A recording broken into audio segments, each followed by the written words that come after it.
దేవుని నామానికి స్తోత్రం. హల్లెలూయా. ప్రభునేసు క్రీస్తు నామంలో మరొకసారి నా హృదయపూర్వక వందనాలు.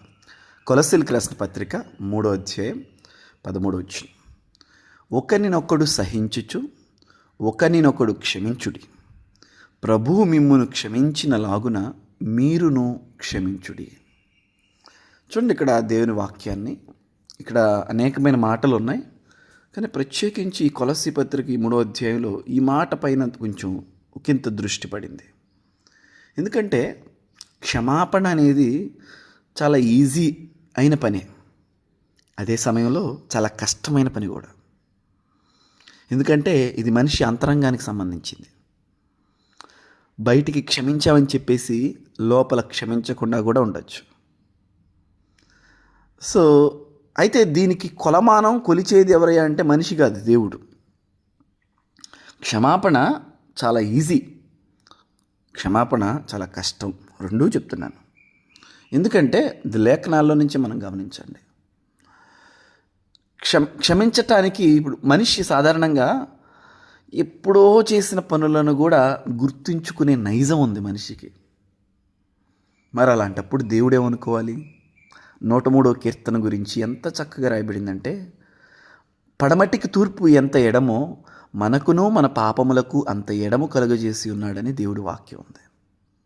ఆయన మన పాపములనంట తన వీపు వెనకాల వేసుకొని ఇక ఎన్నడూ జ్ఞప్తికి తెచ్చుకోవటలేదంట. ఇది దేవుని స్వభావం. కానీ మనం అలా కాదండి. కొన్నిసార్లు ఎట్లా ఉంటుందంటే, ఒక మనిషి ఒక్కసారి అన్న మాటని జీవితాంతం గుర్తుపెట్టుకుంటారు, ఒక మనిషి చేసిన పనిని జీవితాంతం గుర్తుపెట్టుకుంటారు. మా ఊరిలో ఒక దొంగ ఉండేవాడు. ఆయన చచ్చిపోయేదాకా ఊళ్ళో ఏ దొంగతనం చేసినా ఆ దొంగతనాన్ని ఆ వ్యక్తికే అంటకట్టేవారు. చేశాడో చేయలేదో తర్వాత దేవుడికి తెలియాలి. కాకపోతే జీవితాంతం ఎవరు ఎక్కడ ఏ చేసినా ఆయనకే అంటకాదు. అది సహజ సిద్ధంగా అనుమానించదగిందే. అయినప్పటికీ ఇక మారాలని అతనికి అనిపించిన ప్రజలు మారనివ్వరు. అట్లాగే ఒక మిస్టేక్, కానీ దేవుడు మనల్ని అలా రిస్ట్రిక్షన్ చేయలేదండి. మనల్ని దేవుడు అలా అనుమానంతో చూడాల. అలా అనుమానంతో ఆయన రాజ్యంలో మనకి చోటు ఇవ్వాల, నీతిమంతులుగా స్థానాన్ని ఇవ్వాల. చూడండి, అది దేవుని తేడా. క్షమాపణ దేవుని యొక్క గొప్ప ఆయుధం. అది ప్రేమతోనూ క్షమాపణతోనూ గెలుచుకొచ్చాడు లోకాన్ని. అది తేడా అండి, మీరు గమనించాలి. లోకాన్ని జయించింది ఆయుధాలతో కాదు, కోపంతో కాదు.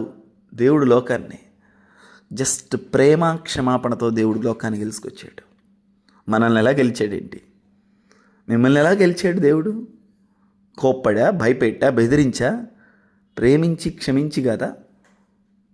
అదే అక్కడ అన్నాడు, మిమ్మును క్షమించినలాగున మీరును క్షమించండి.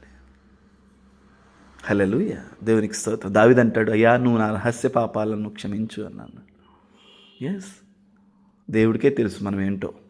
అలాంటి మనల్ని కూడా దేవుడు క్షమించాడు అంటే మనం క్షమించడానికి ఏంటి? ఇంకొక సీక్రెట్. క్షమాపణ మన ప్రార్థన దేవుని సన్నిధికి చేరినట్లు చేస్తుంది. సీక్రెట్ అండి ఇది. మనం ఎంతగా క్షమిస్తూ ఉంటామో అంతగా మన ప్రార్థన దేవుని యొద్దకు చేరుతుంది. అదొక ఆయుధం, సీక్రెట్ ఆయుధం అన్నమాట. కనుక మన హృదయాల్లో మనల్ని బాధించేవాళ్ళు రోజుకు వస్తూనే ఉంటారు, మనల్ని గాయపరిచేవాళ్ళు ఉంటారు, మన మీద పగబెట్టుకునేవాళ్ళు ఉంటారు, ముఖంపై నవ్వుతూ వెనకాల చేసేవన్నీ చేస్తూనే ఉంటారు. బట్ దేవుని ప్రేమతో క్షమించాలి. Praise God. ఆ విషయంలో నేను మా ఆత్మీయ తండ్రి గారు హ్యారీ గోమ్స్ గారు నేను ఒక బెస్ట్ ఎగ్జాంపుల్గా చెప్పొచ్చండి. ఎంతోమంది ఆయన్ని బాధ పెట్టినప్పటికీ కూడా నవ్వుతా మరి చేర్చుకునేవాళ్ళు, నవ్వుతా క్షమించేవారు. ఆయన్ని మాత్రం ఒక రోల్ మోడల్గా నేను తీసుకోవచ్చు. ఆమేన్. గాడ్ బ్లెస్ యు ఆల్ అండి. దేవుడి మాటలు మన వినికిడిలో దీవించిన